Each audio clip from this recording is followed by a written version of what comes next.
Hi, I'm Keenan Casey for Tuts Plus.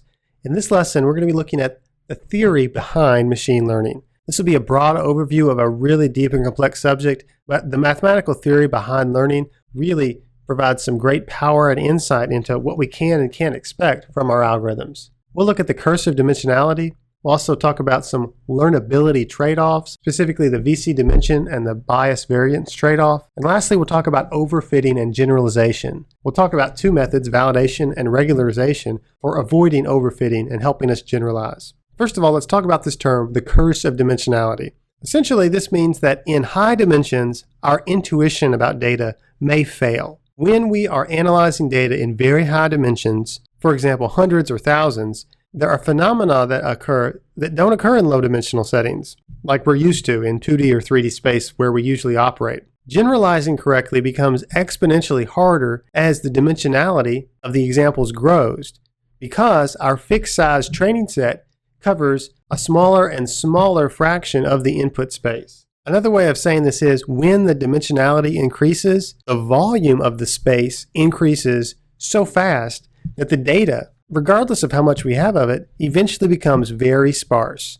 And this sparsity is a big issue because distances between data points are huge, and it makes irrelevant features very common. It's hard to determine if there's any real significance to it because we have so little data compared to the space that we're trying to understand. The bottom line is we need more training data as we get more and more dimensions. The next thing I'd like us to think about is something we've already mentioned multiple times in this course. That is this fundamental trade-off between approximation, how close can we get to a set of data, and generalization, how well can we understand the underlying model that the data represents. Another way of viewing this trade-off is in terms of the capacity of a model to learn something and the complexity of the model. If we have more capacity to learn, that means that we can model more complex systems, but we might overfit it. If the model has less capacity to learn, then we're going to be less likely to overfit, but we're going to be more restricted in what we can model. Let's think some more about this learnability issue.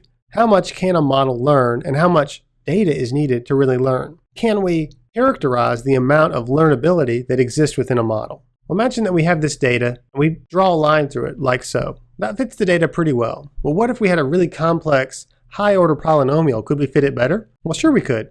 We have a lot more complexity and power in that model. So which of these two models would you prefer? Putting them on the same graph, which one seems to be a better model of the relationship? Well, you see that the polynomial model has a lot more ability to model the data, but it really doesn't generalize well if in fact this data really is linear and the next points are going to be somewhere over here.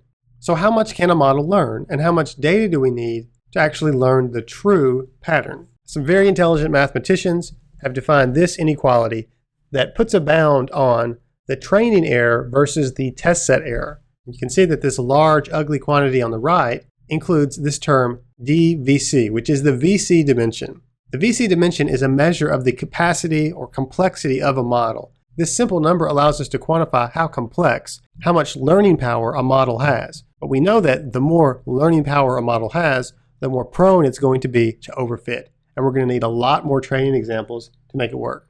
These are the VC dimensions for several classifiers that we've considered in this course, and one that we haven't, the complex polygon. See that a simple 2D perceptron has a VC dimension of 3.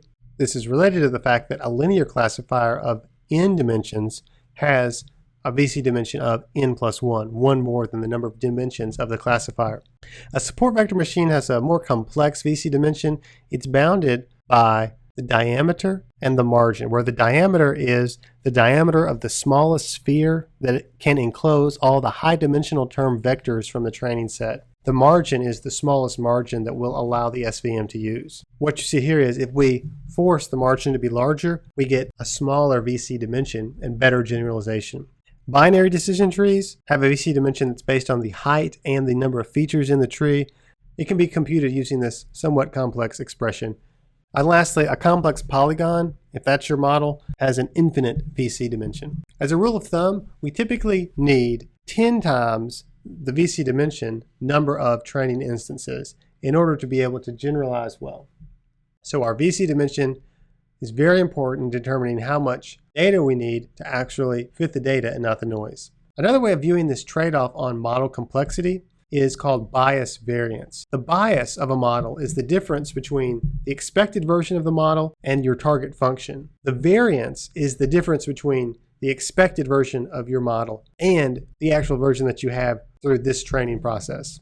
The intuition here is that if the model's too simple, the solution is biased and it doesn't fit the data. If the model's too complex, then it has a lot of variance and it's sensitive to small changes in the data. Bias is a learner's tendency to consistently learn the same wrong thing. Variance is the tendency to learn random things regardless of the real data. Let me give you a little bit of a perspective on this visually. First, let's look at a model that has very high bias. Let's imagine that the triangle is the target function. These circles are models that can be created using the model that we are considering. And let's consider then that the expected model is this one in yellow. Well, a bias is the difference between the expected model and the target function. You can see that we have low variance, that's the darker green circle, but we have high bias. Let's consider another example where we have high variance and low bias. Again, the triangle is the target function, and our potential models are in all of these different places. Our expected model we're going to say is right here in yellow. In this case, the bias is quite small. The expected model is close to the target function. There are many possible versions of the model that we could have, so our variance is very high. So bias-variance trade-off is another way of analyzing the same trade-off that we talked about with the VC dimension. You have your choice of learning models, support vector machines, neural networks, linear classifiers, but that choice of model introduces a learning bias. And the more complex the model, the less bias, but the more variance. Overfitting is the enemy of machine learning. When we take some data and we learn the noise from that data and we fit it so precisely that we don't really get the model function. In this example, you see we've got our target function in green and our model, which is much more complex. It hits all the data points, but it doesn't really approximate the real target function. Generalization then is the goal of machine learning. That's what we're always trying to achieve with our models. Can we generalize well and perform well on new examples that we didn't see in the training set? How do we avoid overfitting? There are two main approaches that have been used. First, regularization. With regularization, we basically just constrain the optimization of our model. In this case, we will penalize a complex model and reward a model for being simpler. With validation, we essentially interrupt the optimization of the model. Instead of constraining it, we just stop early. To do so, we'll reserve out a validation set, and when the error on the validation set begins to increase, then we'll stop our further optimization and return the best model we found so far. Let me give you a visual overview of regularization. The summary here is we punish complexity. If this is our data set, what function can we write that approximates this set of data? Well, if we fit the data very closely with a polynomial, we'll see something like this. We're going to define the amount of regularization or penalty for complexity with lambda, and this is no penalty. If we apply a slight penalty, a lambda of 0.1, you see this green function, which is quite a bit smoother, but it doesn't hit the data exactly. If we really increase our value for lambda, the penalty that we're imposing for being complicated, we might get a very smooth, less wiggly line shown in this teal color. There are several regularization techniques. Two of the most common are ridge regularization. An intuitive understanding of this method is just to imagine a constraint on the sum of the absolute value of all the coefficients in your model. By forcing those coefficients to be smaller, the model moves in a less drastic way. It's less wiggly. Another form of regularization is called Lasso regularization. And a high-level view of this is that it is a method that constrains the coefficients of the model that rewards values of 0. So this encourages the model to reduce the number of parameters in order to be simpler. So this is regularization, and it's a way to avoid overfitting by punishing complexity. The second method of avoiding overfitting is validation. With validation, we're going to stop early. As we continue to train an algorithm on the training data set, our error on that set will get smaller and smaller. What happens to the test set error? That is, the examples that we held out and we didn't look at while we were training the model. Well, this is the curve for that. You can see that we reached this point where we're at a minimum, but as we continue to drive this training set error down, the test set error actually goes up because we've begun to overfit. Well, validation simply says, when you get to this low point, stop.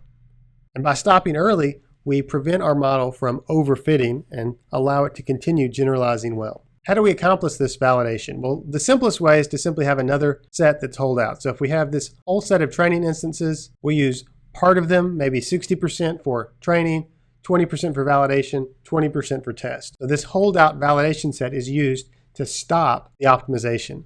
Another form of validation is called k-fold cross-validation. With this technique, we divide the data set into k partitions. We reserve one partition as the test set, partition as the validation set, and we use the remaining ones as the training set. And then we repeat this for every combination of training and validation sets. So this partitioning, and this partitioning. We do this training and testing and validating repeatedly, and then we can average our results. We do this to get the best models.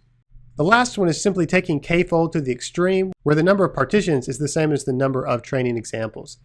We still reserve our test set, but then each training example we use as a validation set, and then the remainder of the training examples are training examples. We then go through all of these.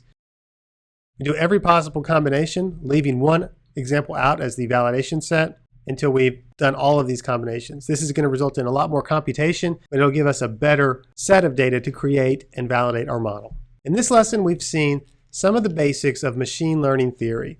We've seen the trade-offs related to learnability. That is, generalization versus approximation. We can create models that approximate the data very precisely, or we can create models that generalize well on unseen instances, but there is an inherent trade-off. We saw how to quantify that using the VC dimension and also bias variance. And we also saw how that applied in terms of the curse of dimensionality. The second thing we looked at is overfitting. We saw what it is and how it's our enemy. We considered two ways of avoiding overfitting: regularization and validation. This is the outline of our course. We're concluding with some theoretical and practical matters. I'm Keenan Casey for TETS Plus. Thank you for watching.